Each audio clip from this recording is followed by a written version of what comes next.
plexiglass specchianti e lastre di Forex.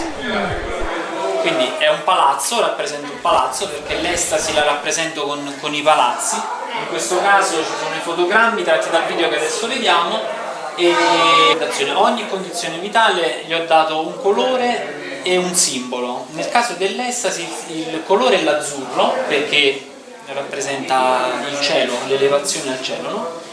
E il palazzo, perché anche il palazzo è concepito come un'elevazione. Nel video che vedremo c'è un'ascesa verso l'alto e le persone che ho intervistato raccontano esperienze personali di estasi basandosi all'inizio su un tipo di estasi angosciata, oppure avida, oppure collerica. Man mano che si sale diventa sempre più spirituale, fino ad arrivare a un'estasi illuminata. I 10 mondi è una teoria buddista.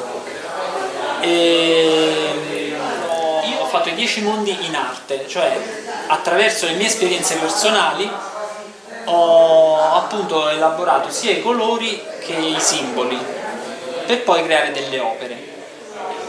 Le opere principali sono i bozzetti che poi vediamo nell'altra sala e da quei bozzetti sono nate le mostre che poi sono diventate partecipative. Ho coinvolto le persone. Nel caso del mondo di umanità facevo le foto alle persone che venivano in mostra sulla poltrona, c'era una poltrona nella sala, e nel caso dell'estasi ho coinvolto le persone prima per il video e poi per quella scultura con le frasi.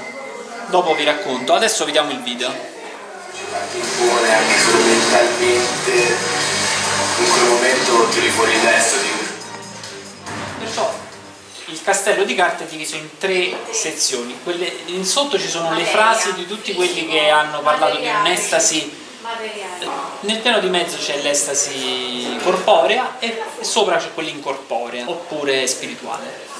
E quindi quella scultura può cadere da un momento all'altro. Questa era l'idea, non è più fissa, un palazzo fisso, rigido, di plexiglass, di ferro oppure di altri materiali, ma è proprio di cartone, casca, di carte che ho cambiato idea e non l'ho realizzata più. Quella lì ho fatto questo.